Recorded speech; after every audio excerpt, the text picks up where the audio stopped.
నమస్తే welcome to I dream నేను మీ Madhuri. Diabetes sugar వ్యాధి బారిన పడిన వాళ్ళు వాళ్ళ ఆహారంలో ఎలాంటివి చేర్చుకుంటే షుగర్ని మళ్ళీ రివర్స్ చేసుకోవచ్చు. ఈ చక్కెర వ్యాధిని రివర్స్ చేసుకోవాలి అంటే ఏం చేయాలి, డీటెయిల్గా చెప్పడానికి మనతో పాటు ఉన్నారు బిఏ వెంకట్రావు గారు, ఆయుర్వేదం డాక్టర్. తనని అడిగి డీటెయిల్గా తెలుసుకుందాం. నమస్తే గురుగారు. గురుగారు, మనకి మ్యాక్సిమం షుగర్ అనగానే అసలు తగ్గదు అంటారు, చక్కెర వ్యాధి వచ్చిందంటే అసలు తగ్గదు అంటారు. ఆయుర్వేదంలో మనకి చక్కెర వ్యాధి వస్తే ఒకవేళ దాన్ని రివర్స్ చేసుకోవడానికి, అంటే అది పూర్తిగా తగ్గిపోవడానికి ఏమైనా మందులు ఉన్నాయా?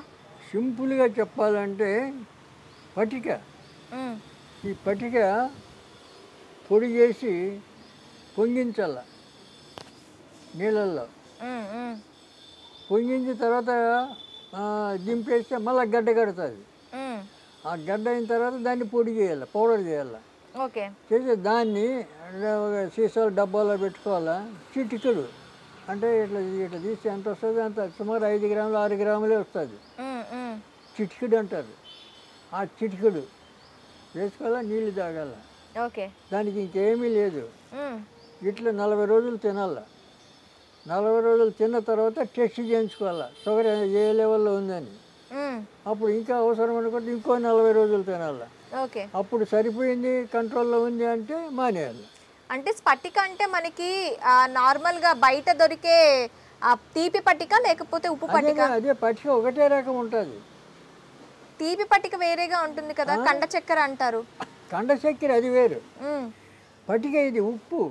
ఓకే, క్షార వస్తువుల్లో ఇది ఒకటి క్షారం. కాబట్టి ఈ పట్టికను పొంగించాల, అంటే శుద్ధి అవుతుంది. పొంగించి శుద్ధి అవుతుంది, దాంట్లో ఉన్న దోషం పోతుంది, శుద్ధి అవుతుంది.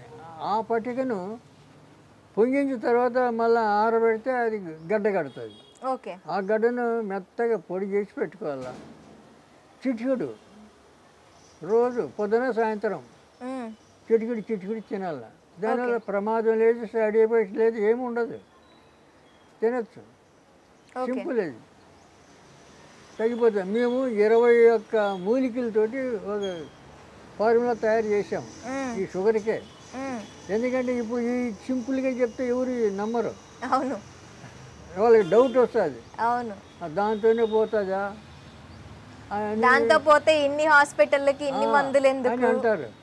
కానీ పోతుంది, నమ్మల్ల. ఏదైనా నమ్మకంతో పని అవుతుంది. అవును, ఇక నమ్మనప్పుడు మేము 21 మూలికలు కలిపి చేసినాం. అవి పొడి చేసి మేము క్యాప్సూల్లో పెట్టి ఇస్తాం. ఓకే, హాస్పిటల్ ఇస్తాం. అవి ఇస్తే దాని మీద కాస్త వాళ్ళకు భరోసా. ఇక దానికి ఛార్జ్ అవుతుంది కదా, అది చెప్తాం. ఇంట్లో ఉచితంగా చేసుకునేది ఏది వద్దు, డబ్బులు పెడితేనే నమ్మకం. లేకపోతే ఒట్టిగా ఇచ్చినామనుకోండి, ఊరికే ఇస్తే అదేం పని చేస్తుంది, ఊరికే ఇచ్చాడు ఇట్లా మాట్లాడతారు, తేలిక అయిపోతుంది. అలా కాదు. ఇప్పుడు అది ఆ రకంగా మేము క్యాప్సూల్ ఇస్తాము. తర్వాత ఇంగ్లీకి రసాయనం అని దాన్ని శుద్ధి చేసి అదొక మాత్ర, కంది గింజంత మాత్రలు ఉంటాయి. ఓకే, అవి అది ఇది 2 కలిపి ఒక క్యాప్సూల్ ఈ మాత్ర వేసుకోవాలి. వేసుకుంటే ఒక నెలకే ఇస్తాం. నెల టెస్టింగ్ చేసుకోవాలి, కంట్రోల్ అయిందా మానేయచ్చు, లేదా 2 నెలలు. ఓకే, 2 నెలలు తినేయాలి. ఇట్లా ఇప్పుడు వేలాది మందికి ఇస్తున్నాం, మేము పని చేస్తున్నాం. 2 నెలలకు తగ్గిపోతుంది, కంట్రోల్ అయిపోతుంది. అంటే షుగర్ పూర్తిగా పోనవసరం లేదు. అది కంట్రోల్ అయిన తర్వాత మళ్ళీ వేసుకోవాలంటారా? మళ్ళీ జన్మలో రాదు, రాదు. కాంబినేషను చాలా గొప్ప మూలికలన్నీ కలుపుతాం, దాన్ని మళ్ళీ రాదు. ఇప్పుడు ఆయుర్వేదంలో ఏ రోగమైనా తగ్గిందంటే అది మళ్ళీ రాదు, ఇది గుర్తుంచుకోండి. ఆయుర్వేదంలో అలోపతి అట్లా కాదు, టెంపరీ, అప్పటికప్పుడు పనిచేస్తుంది. అవును, తర్వాత అది కంటిన్యూగా వస్తూనే ఉంటుంది. కాబట్టి ఇక అందువల్లనే ఇంత బలవత్తరంగా ఉండాలని చెప్పి మేము అట్లా తయారు చేసి పెట్టాం. ఓకే, సింపుల్గా ఎవరైనా చేసుకొని మీ ఇష్టం అని చెప్తాం. పైసలు ఖర్చుగా వేరే హాస్పిటల్కి పోయే అవసరం లేదు. ఇప్పుడు మేము అదే నాటు వైద్యం అనే పుస్తకం రాశాం కదా, ఆ పుస్తకాలు అన్నీ ఇటువంటి చిట్కా వైద్యాలు అన్నీ ఉన్నాయి. ఓకే. ఆ పుస్తకం ఇంట్లో ఉంటే దాన్ని చదివి ఆ రకంగా ఉపయోగించుకోవచ్చు. మరి ఇప్పుడు మాట్లాడితే అంటే పరిగెత్తారు హాస్పిటల్కు. అది తప్పది. ఇప్పుడు నిన్న మొన్న పేపర్లో చూస్తుంటాం, పురిటి నొప్పులతో తాళలేక నది దాటి ఎడ్ల బండిలో తీసుకొని వచ్చినారు. ఇవన్నీ ఎవడు చెప్పాడు? ఇంట్లోనే పురుడు చేయొచ్చు, ఏమి లేదు, సింపుల్. అవన్నీ చేయరు. అప్పుడు ఇదివరకు పూర్వం మంత్రసానులన్నీ ఉండేవాళ్ళు, అవును. ముసలమ్మలు, వాళ్ళే చేసేవాళ్ళు. ఇప్పుడు మేము 10 మంది మేము పిల్లలం, మా అమ్మ ఏ హాస్పిటల్ పోలేదు ఎక్కడ. అంత నార్మల్ డెలివరీ. వీళ్ళు కావాలని పోతారు పని కట్టుకొని. దాన్ని మళ్ళీ పేపర్లు వేస్తాడు, నది 3 కిలోల నది దాటిపోయినారు, 5 కిలోలు పోయినారు, 6 కిలోలు పోయారు, పురిటి నొప్పులతో ఉన్న ఇట్లా ఇలా మాట్లాడారు. అన్నీ దండుగా చేసే పని. ఆ అవస్థలో వీళ్ళ అవస్థలు చూసి డాక్టర్లు ఇంకా పెంచుతారు. అవును. డబ్బు వేలు వేలు బిల్లు వేస్తారు. అది బాగుంటుంది. ఇలా ఇంట్లో ఏమీ లేదు. ఇవి మేకప్ ఇంటికలు ఉన్నాయి కదా, ఆ మేకప్ ఇంటికలు బాగా పిసుకాలి, నెయ్యి వేడి చేసి ఆ నేతిలో కలిపేయాలి. ఆ నెయ్యి ఒక సగం పెద్ద గ్లాసు, దాంట్లో సగం తాపించేయాలి, ఒక సగం ఏమో ఈ భాగం అంతా రుద్దాలి. 5 నిమిషాల్లో పిండం బయటపడాలి. ఏం నొప్పులు లేవు, ఇప్పులు లేవు. ఇటువంటి చిట్కాలు చాలా ఉన్నాయి. మరి ఎందుకు పరిగెత్తారు అంటే పరిగెత్తాడు, బండ్లు కట్టుకొని పోయినాం, మోసుకొని పోయినాం, సైకిల్ మీద తీసిపోయినాం. ఎవడు చెప్పాడు నిన్ను బొమ్మని? ఇది చేసుకోవచ్చు కదా, చెయ్యరు. ఎందుకంటే చాలా మందికి తెలియదు, తెలియక పాపం అలా అవస్థ. తెలియక కొంతమంది తెలిసినా కూడా వాళ్ళు పోతారు. ఎందుకంటే 60-70 వేలు కట్టాలి కదా. వాళ్ళు ఏం చేస్తారు, అనవసరంగా ఆపరేషన్ చేస్తారు. అవును. చిన్న ఆపరేషన్ పెడతారు, అనవసరం. ఇవన్నీ ఇచ్చేస్తుంటారు. మరి దాన్నే నమ్ముతారు, అక్కడే పరిగెత్తారు. వాళ్ళు మనం చెప్పినా కూడా వినరు.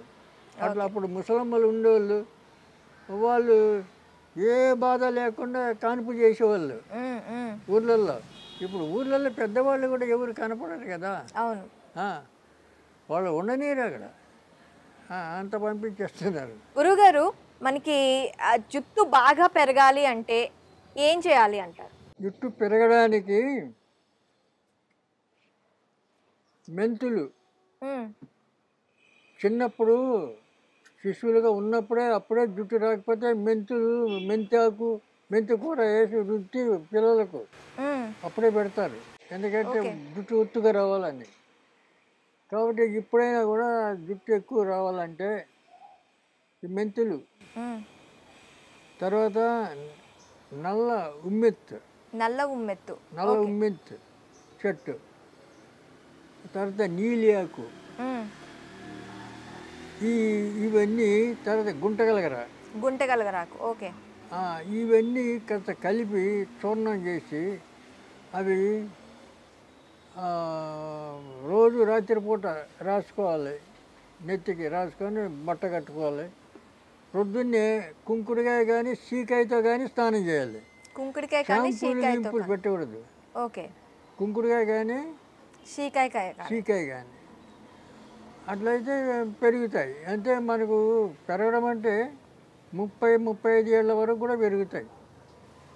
ఆ తర్వాత కష్టం. అది ఉన్న వెంట్రుకలను కాపాడుకోవాలంటే రాలిపోకుండా. అప్పుడు ఈ నల్ల ఉమ్మెత్తు నువ్వుల నూనెలో బాగా మసాలా పెట్టాలి. ఓకే. ఇంత ఆకు తెచ్చి దంచి, ఒక నల్ల ఉమ్మెత్తు ఆకు, పువ్వు కాదు, నల్ల ఉమ్మెత్తు ఆకు ఓకే, దంచి నూనెలో, అంటే నువ్వుల నూనెలో బాగా మరగబెట్టాలి. ఓకే. మరిగిన తర్వాత దాన్ని చల్లారిన తర్వాత ఫిల్టర్ చేసుకోవాలి. ఫిల్టర్ చేసి బాటిల్లో పెట్టుకొని అది రాసుకోవాలి. ఏ నూనెలో? నువ్వుల నూనె. నువ్వుల నూనె అందుబాటులో లేకపోతే నువ్వుల నూనె మంచిది. వేరే నూనెలు వాడకూడదు. ఇప్పుడు కొబ్బరి నూనె, పల్లి నూనె ఇట్లాంటి పనికిరావు. నువ్వుల నూనె పనిచేస్తుంది. అయితే అట్లా రాసుకుంటూ ఉండాలి ఆ నూనెతోటే. ఓకే. కానీ జుట్టు ఉన్న జుట్టు రాలిపోదు. మ్మ్. తర్వాత తెల్ల వెంట్రుకలు రావు. ఓకే, తెల్ల వెంట్రుకలు కూడా రావు. రావు. మ్మ్. నలుపు అట్లే కంటిన్యూ అవుతుంది. ఓకే. కాబట్టి అది ఇంక ఓపికతో చేసుకోవాలి. లేదంటే ఇక ఈ గురివింద చెట్టు, మ్మ్. గురివింద చెట్టు, తెల్ల గురివింద, తెల్ల గులివింద. ఓకే. దాని ఆకు తెచ్చి మెత్తగా నూరి బాగా నెత్తిపడి బట్టతల వాళ్ళకి, బట్టతలకు వాళ్ళు కూడా రాసుకోవచ్చు. అది రోజు రాత్రిపూట రాయాలి. అటు సుమారు 20 రోజులు 40 రోజుల దాకా రాస్తే మంచిది. మ్మ్. రాసుకొని పొద్దున్నే స్నానం చేసుకోవాలి. ఇలాగ చేస్తే వెంట్రుకలు లేకపోయినా కూడా వస్తాయి. అచ్చా. ఓకే. వస్తాయన్నమాట. ఇప్పుడు కొంతమందికి పేను గురువుడు అంటారు. మ్మ్. మ్మ్. అక్కడక్కడక్కడ ప్యాచీలు అయిపోతాయి. మ్మ్. దానికి కూడా ఈ ఉమ్మెత్త, తెల్ల ఉమ్మెత్త అయినా సరే మ్మ్. ఆకు మెత్తగా నూరి అక్కడ రాస్తే వెంట్రుకలు వస్తాయి. వెంట్రుకలు వచ్చేస్తాయి. తర్వాత ఈ ఉమ్మెత్తుతోటి చుండ్రు గిండ్రు ఇవి ఏమున్నా పోతాయి, మ్మ్. క్లీన్ అయిపోతుంది. ఆ ఉమ్మెత్తి చాలా పని చేస్తుంది, నల్ల ఉమ్మెత్తి అయితే. ఓకే. ఇక టెంపరీ కావాలంటే ఈ తెల్ల ఉమ్మెత్తు ఈ వెంట్రుకలు రావడానికి అక్కడక్కడ ప్యాచ్లు అయితే తెల్ల ఉమ్మెత్తి కూడా పనిచేస్తుంది, పనికి వస్తుంది. ఓకే. ఆకు కూడా నూరి పెట్టుకోవాలి, అటు పెడితే వస్తుంది. మరి భోజనంలోని ఏమైనా చేర్చుకోవాలంటారా? భోజనం ఆహారంలోన, ఆ, ఆహారంలో కూడా సరైన భోజనం అంటే ఇప్పుడు బలవత్తరమైన ఆహారం అంటే మనకి ఇప్పుడు దొరికేటన్నీ కల్తీనే కదా. అవును. కాబట్టి దీనికి ఎక్కువ ఈ మధుమాంసాలు పనికిరావు, సాత్విక ఆహారమే తీసుకోవాలి. ఓకే. ఆకుకూరలు, కాయగూరలు, దీంతోనే ఎక్కువ బలం వస్తుంది, మనిషికి తేజస్సు వస్తుంది. ఓకే. ఈ మాంసాహారం మంచిది కాదు. మ్మ్. మ్మ్. మాంసాహారం అస్సలు తినకపోతే మంచిది ఈ రోజుల్లో. ఓకే. దానివల్ల అనేక రోగాలు వస్తున్నాయి మాంసాహారంతో. దాంట్లో జాగ్రత్త ఉండాలి. ఆహారంలో మనం తినే ఆహారంలో ఇప్పుడు మెంతి కూర, మ్మ్. అది ఎంటుకలకు పని చేస్తుంది, ఆహారానికి కూడా బలము, ఓకే. కండరాలకు కూడా బలము. ఏది మెంతులు, మెంతి కూర, మెంతికూర. ఆకు. అట్లనే ఈ పాలకూర, చిర్రి కూర, మ్మ్. ఇటువంటివన్నీ కొన్ని ఉన్నాయి, అటువంటివి వాడాలి. ఓకే. ఇప్పుడు మనం ఏం లేదు, ఏది దొరికితే అది ఆ రోడ్ల మీద బండ్ల దగ్గర తినేయడం, టిఫిన్ సెంటర్ ఆడవాళ్ళు పెట్టి తినడం, ఇట్లా చేస్తుంటారు చాలామంది. మ్మ్. మ్మ్. వాళ్ళకి ఎవరికి చెప్పాలా, వాళ్ళ టైం అది. వాళ్ళు కూడా ఇవన్నీ అబ్జర్వ్ చేయాలంటే చేయలేరు పరిస్థితులు. అందువల్ల ఇప్పుడు ఎక్కడ పడితే వాళ్ళు ఏమి నూనె వాడతారో తెలియదు బయట రోడ్ల మీద. మ్మ్. మ్మ్. ఇప్పుడు టిఫిన్ సెంటర్లు ఎక్కువ అయిపోయినాయి. ఆ ఎక్కువ సెంటర్లో కూడా ఆహారం కూడా మంచిది కాదు. అక్కడ ఇడ్లీ కానీ, ఆ ఇడ్లీ కూడా ఏం చేస్తున్నారు, మినపప్పు ఎక్కువ పెట్టడం లేదు, మినపప్పు కలపడం లేదు, ఒట్టి బియ్యపు రవ్వ, రైస్ కేకుల్లాగా. అవును. ఈ రైస్ కేకులే పెడుతున్నారు. అది ఆ ఇడ్లీలు ఏమి లాభం లేదు. మినపప్పు బలము, బియ్యం ఏం మామూలు అది. మ్మ్. మ్మ్. కాబట్టి ఇక వాళ్ళు దోశ అంటే ఎప్పుడెప్పుడో పులిసిపోయిన పిండి అవన్నీ పెట్టి అవన్నీ వేస్తారు, అవే తింటుంటారు. అట్లా తినే ఆహారంలో కూడా చాలా జాగ్రత్త ఉండాలి. మ్మ్. జాగ్రత్త ఉంటే ఆరోగ్యం బాగుంటుంది. తర్వాత ఈ జుట్టుకు దేనికి ప్రమాదం ఉండదు. ఓకే. తినే ఆహారంలో కూడా జాగ్రత్తలు తీసుకోవాలి. కల్తీ ఆహారం తీసుకోకుండా స్వచ్ఛమైన ఆహారం తీసుకోవాలి. మ్మ్. ఎప్పుడు మనం తినే ఆహారం కొంచెమైనా మ్మ్. వేడివేడిగా ఇంట్లో వండించుకొని తింటే అది వేరే సంగతి. ఓకే. మనం బయట ఏ ఆహారం అంటే తినడం. రెండోది, ఇప్పుడు ఈ నాన్ వెజ్లో బిర్యానీ తినడం ఎక్కువైపోయింది. మ్మ్. మ్మ్. పూజారులు కూడా తింటున్నారు. బీరు బిర్యానీ. వాడు దేవుళ్ళ గుడిలో పూజ చేస్తాడు, పోతూ బిర్యానీ తీసుకొని పోతాడు ఇంటికి. చాలామంది చూసిన నేను, నా శిష్యులే ఉండి అట్లా. ఎందుకురా ఈ పని చేస్తామంటే ఏమో తినబుద్ధి అవుతుంది తిన్నా అంటాడు. అది మంచిది కాదు పద్ధతి. కాబట్టి ఆ బిర్యానీ ఏంది, వాళ్ళు ఇక్కడ ఉప్పల దగ్గర ఇదివరకు ఒక ఇది బట్టి పెట్టారు. ఎముకలు పశువులవి మనుషులవి అన్ని ఎముకలు వేసి ఆయిల్ తీస్తారు. దాంట్లో ఆ ఆయిల్ బిర్యానీలో కలుపుతారు. అప్పుడు పేపర్లో వచ్చింది అవును ఇట్లా చేస్తున్నారని. ఆ ఆహారం తింటే మనిషి ఏమవుతాడు? డేంజర్ కదా. అవును కానీ వీళ్ళకి తెలియదు కదా. హైదరాబాద్ బిర్యానీ అంటే ప్రపంచం అంతా మెచ్చుకుంటుంది. దీంట్లో ఏమేమి వేస్తారో తెలియదు. దానికన్నా వెజిటేబుల్ బిర్యానీ వండుకొని తినచ్చు ఇంట్లో. ఓకే. మరి అసలు అట్లా చేయరు కదా. చికెన్ బిర్యానీ మటన్ బిర్యానీ ఈ బిర్యానీలు కావాలా. ఈ ఆహారంలో కూడా అభిరుచులు మారిపోయినాయి. మనుషుల యొక్క క్రమశిక్షణ లేదు. వాళ్ళకి ఇష్టం వచ్చినట్లు తినడం, ఇష్టం వచ్చిన టైంలో తినడం, టైం కూడా సరిగా అబ్జర్వ్ చేయడం లేదు. ఈ పరిస్థితుల్లో ఆరోగ్యం ఎట్లుంటుంది? ఆరోగ్యం మనిషికి తొందరగా అంటే ఇప్పుడు ఇదివరకు మనకు మ్యాక్సిమం లైఫ్ 50 years, అవును ఎక్కువ లేదు. ఆ స్థితికి మనమే తెచ్చుకున్నాం. కానీ జ్యోతిషరీత్యా 120 సంవత్సరాలు మనిషి యొక్క ఆయుష్. ఓకే. 120 సంవత్సరాలు ఎవడు బతుకుతున్నాడు? ఎవడు ఉండడం లేదు. తర్వాత శ్రీకృష్ణుడు ఒకడు 126 సంవత్సరాలు బతికాడు. మరి మనం కృష్ణుడిలాగా కాదు కదా. కాబట్టి మనం కనీసం ఈ నియమాలు పాటిస్తే 90-100 వరకు కన్నా బతకచ్చు హాయిగా, రోగాలు లేకుండా. అవి పాటించడం లేదు కదా. అందుకని మనం ఏం చేయాలా?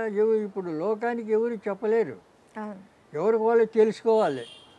తెలుసుకోవాలంటే వాళ్ళకి టైం ఉండదు, ఓర్పు ఉండదు. ఇదివరకు ఎవరైనా ముసలి వాళ్ళు ఇంట్లో ఉండేవాళ్ళు చెప్పేవాళ్ళు.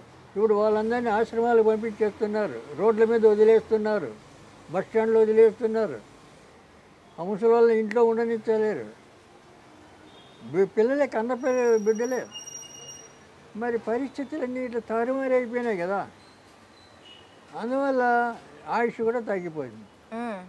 ఆరోగ్యంగా ఉండాలంటే ఒక పద్ధతిలో ఉండాలి. ఆ పద్ధతి కాదంటే మరి ఆరోగ్యం చెడిపోతుంది. ఎక్కువగా రోజులు బతికేవాడు, ఎక్కువ కాలం ఉండవలసిన వాడు తొందరగా చనిపోతాడు.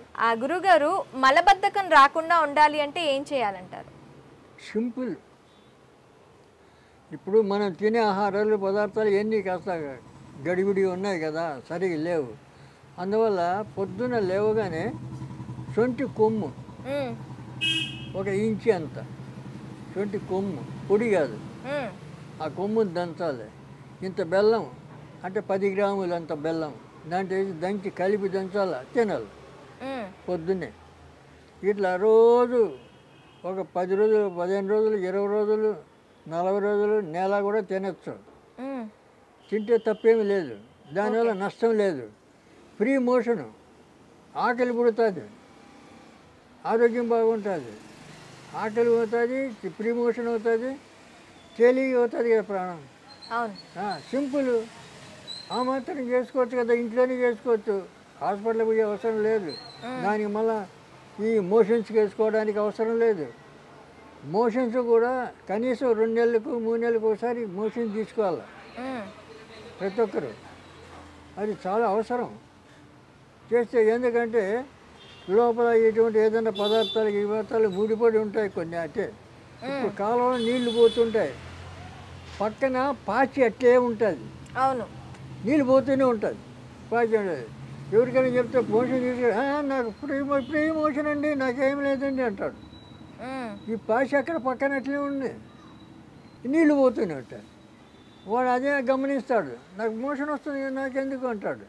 అట్లా కాదు, అక్కడ మురిగిపోయినవి కొన్ని ఉంటాయి లోపల పేగుళ్ళు. అవన్నీ క్లీన్ కావాలంటే మోషన్స్ తీసుకోవాలి. కనీసం 2 నెలలకు 3 నెలలకు ఒకసారి తీసుకుంటే ఆరోగ్యం బాగుంటుంది. ఏం తీసుకోవాలి దానికి? మోషన్స్ వచ్చేలా చేయాలి. ఏం చేయాలి దానికి? మోషన్స్కి ఇప్పుడు తినే పదార్థాల వల్ల వచ్చేటి కొన్ని ఉన్నాయి, అవి చేయలేరు. తర్వాత ఏదైనా ఆయుర్వేదంలో టాబ్లెట్స్ దొరుకుతుంది, అది తీసుకోవచ్చు.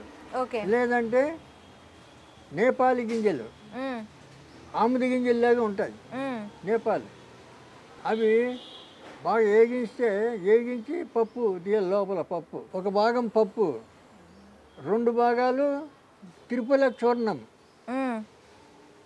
కలిపి మెత్తగా దంచాలి. కొద్దిగా తేనె వేసి ఒక సీసాలో పెట్టుకోవాలి, గాజు సీసాలో పెట్టుకొని అప్పుడప్పుడు ఇంట్లో అందరికీ వేయచ్చు, అందరూ వాడుకోవచ్చు. అది సింపుల్, అది కూడా ఏం పెద్ద కష్టం కాదు. చేసుకుంటే ఫ్రీ మోషన్ అవుతుంది 2 నెలలకు 3 నెలలకు. నేపాలి గింజలు, తిరుపల, అంతే.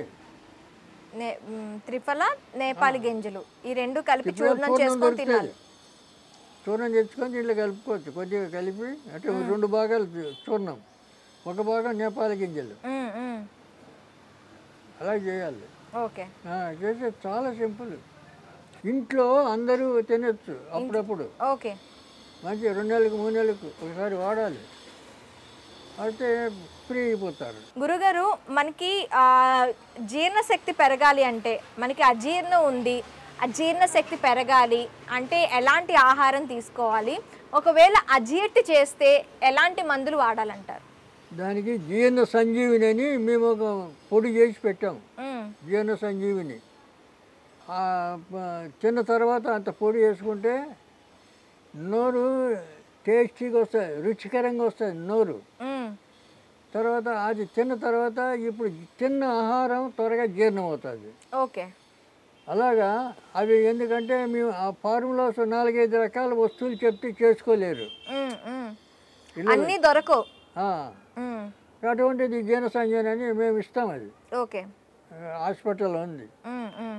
కాబట్టి దానికంటే ఇది పొద్దున పూట ఈ శొంఠి బెల్లం దంచి తినడమే గొప్ప పని.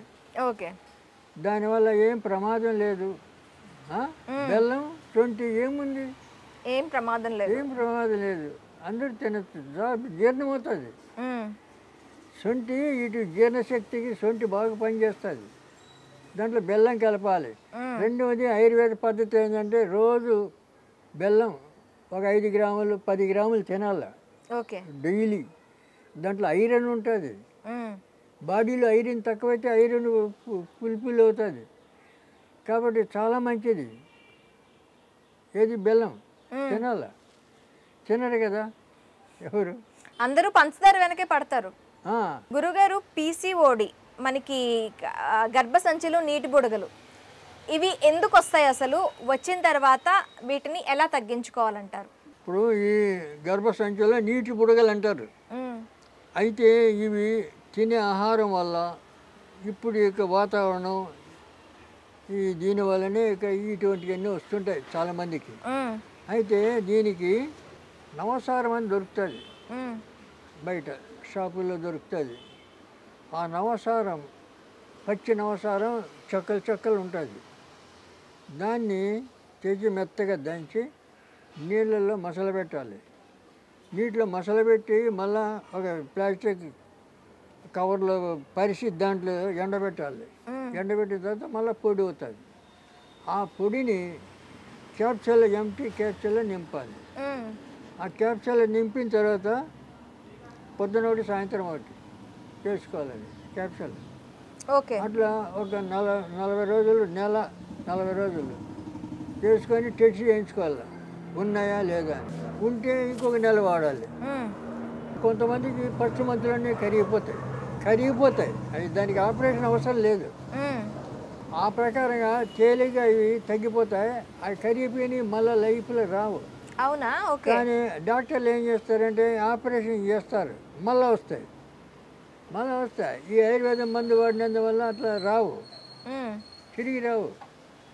ఒక్కసారి చేస్తే చాలు. నవసారం తీసుకొచ్చి ఆపరేషన్ అవసరం లేదు, ఏం లేదు. లోపల బల్ల కానీ గడ్డలు కానీ ఈ ఈ పిసిఓడి కానీ ఇలాంటివి ఏమున్నా కరిగిపోతాయి ఓకే దీంతో. ఆ ఒక్కటే అంత పని చేస్తుంది. ఓకే అది మరి చేసుకోవాలా. నేను చాలాసార్లు చెప్తున్నాయి ఇట్లా, మీరే చేసుకోండి, మీకు అవసరం లేదు, డాక్టర్ దగ్గర పోయి అవసరం లేదని. ఒకవేళ మీ దగ్గరికి వస్తే మీరు కూడా ఇస్తారా? మేము ఇస్తాం. ఓకే, మా దగ్గరికి వస్తారు చాలామంది. ఇప్పుడు వాళ్ళు చేసుకోలేరు, ఓపిక ఉండదు, చాలామందికి వస్తారు మా దగ్గరికి వస్తారు, వస్తే ఇస్తాం మేము. ఓకే, మా దగ్గర రెడీగా ఉంటుంది. అది ఉన్నది లేనిది టెస్ట్ చేసుకొని మీ దగ్గరికి రావాలంటారు. ఓకే, ఒకసారి వచ్చిందని తెలిస్తే మీ దగ్గరికి వస్తే మందులు ఇస్తారు. మళ్ళీ రాదు, ఆపరేషన్ అవసరం లేదు, ప్రతిదానికి ఆపరేషన్ అవసరం లేదు. ఓకే, సరే, ఇంకా డాక్టర్లు అయితే ప్రతిదానికి చెప్తారు, భయపెడతారు. నీ ప్రాణం పోతుంది, ఇలాంటి నీకేమన్నా అవుతుంది, నీకు కాళ్ళు పడిపోతాయి, చేతులు పడిపోతాయి, ఇట్లా భయం పెట్టి వాళ్ళు క్యాష్ చేసుకుంటారు. అవును, ఆపరేషన్ అంటారు, అది అంటారు, ఇది అంటారు. ఆపరేషన్ చేస్తే ఆపరేషన్ చేయించుకున్న వాళ్ళకు మళ్ళీ వచ్చినాయి చాలామంది. అట్లా వచ్చిన వాళ్ళే మళ్ళీ మా దగ్గరికి వచ్చారు. ఓకే, రెండోసారి వచ్చిన వాళ్ళు తగ్గించినాం. వేల మందికి ఇస్తున్నాం. ఇప్పుడు మేము సుమారు 50 ఏళ్ళ నుంచి చిక్కడపల్లి మా క్లినిక్ ఉంది. ఎంతమందికి ఇచ్చింటాం? లక్షల్లో పేషెంట్లు. కాబట్టి అందరూ రారు కదా. అవును, డబ్బు వ్యామోహం. డబ్బు ఉన్నప్పుడు ఇప్పుడు వాడు చిరంజీవి గారు ఫ్యామిలీ మొత్తం ప్యారిస్ వెళ్ళాడంట. ఏది? ధనమదం. ధనం ఉంటే ఎవరికైనా పేదోళ్ళకు పంచాలా, లేదంటే ఎవరికైనా సాయం చేయాలా. వీడు ఏం చేస్తాడు? ఎందుకు పోవాలి ప్యారిస్? క్రికెట్ చూడడానికి. ఇట్లుంటుంది. పైసలు ఉంటే మనిషికి అట్లా పిచ్చి కోరికలు వస్తాయి. ఆ పిచ్చి కోరికలు ఉండకూడదు మనిషికి. ఓకే గురువు గారు, మొటిమలు వస్తే ఏం చేయాలంటారు? మొటిమల కంటే ఇప్పుడు నవనీతం అని మేము క్రీమ్ తయారు చేసినాం. అది చెప్తే చేసుకోలేరు కానీ చెప్తాను. ఓకే, గుగ్గిలం నూనె వేడి చేసి, నువ్వుల నూనె వేడి చేసి దాంట్లో పొడి గుగ్గిలం వేసిన తర్వాత అది కాస్త కాలిన తర్వాత దింపేసి దాంట్లో ఈ గుగ్గిలం పొడి వేసి దింపేసి నీళ్లు పోయాలి. నీళ్లు పోస్తే చల్లగా 2-3 లీటర్లు నీళ్లు పోయాలి. అప్పుడు పైన అదంతా తేలుతుంది. దాన్ని బాగా పిసకాలి. 1 గంట సేపు పిసితే మన వెన్నలాగా వస్తుంది బయటికి. ఓకే, అదే ఆ వెన్న, దానికి ఇంకేం కలిపేది లేదు. ఆ వెన్న రాసుకోవాలి. ఈ యూనియన్లు పనిచేయవు. ఇది ఆయుర్వేదం. అది రాసుకుంటే చాలు. మరి అట్లా చేసుకోగలరా ఎవరన్నా? చేసుకోవచ్చు. చాలామంది చెప్పినా చాలామంది చేశారు, చేసుకున్నారు, చేసేటోళ్ళు ఉన్నారు. కాబట్టి అలా చేసుకోవచ్చు. అది మొటిమలు రావు. తర్వాత ఫేసు కాస్త చామన ఛాయ ఉండే వాళ్ళు కూడా తెల్లగా వచ్చేస్తుంది ముఖం. ఓకే, దానివల్ల కలర్ చేంజ్ అవుతుంది. చాలా పని చేస్తుంది. ఒకటే ఐటమ్ గుగ్గిలం కూడా ఏది క్రీముకి పనికొచ్చే గుగ్గిలం అని తెచ్చుకోవాలి. అక్కడ గుగ్గిలంలో 4-5 రకాలు ఉన్నాయి. ఓకే, అది కిలో 60 రూపాయలు 70 రూపాయలు ఉండే, ఇప్పుడేమో 100-200 చెప్తున్నారు. ఓకే, అది తెచ్చుకోవాలి. ఎంత 5 కిలోన 100 గ్రాములు తెచ్చుకోవాలి.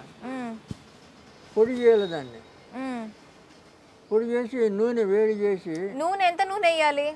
ఒక 100 గ్రాముల గుగ్గిలానికి ఎంత నూనె వేయాలి? చటాకు అంటే 50 గ్రాములు. 50 గ్రాముల నూనె సరిపోతుందా? నూనె సరిపోతుంది. దాంట్లో నూనె వేడి అయిన తర్వాత దాంట్లో వేసి కలపాలి. కలిపి దించేయాలి. ఓకే, దించి చల్లీళ్ళు పోయాలి. పోస్తే అది పైకి తేలుతుంది. ఓకే, దాన్ని పట్టి బాగా పిసకాలండి. అది మనం ఎట్లా వెన్నీట్లో వచ్చేస్తుంది అంతా మెత్తగా. అదంతా పైకి తీసుకొని డబ్బాలో పెట్టుకోవాలి. అది ఎంత కాలమైనా ఏడాది పెట్టండి నిలువ ఉంటుంది. ఏం చెడిపోయేది కాదు. అది రోజు పొద్దున్నే రాసుకోవాలి. ముఖానికి ఈ చర్మం కూడా స్మూత్గా వస్తుంది దానివల్ల. నువ్వుల నూనె గుగ్గిలం, ఈ రెండు నువ్వుల నూనె గుగ్గిలం. ఒక 100 గ్రాముల గుగ్గిలానికి 50 గ్రాములు నువ్వుల నూనె సరిపోతుంది. ఓకే గురుగారు, థ్యాంక్ యూ వెరీ మచ్.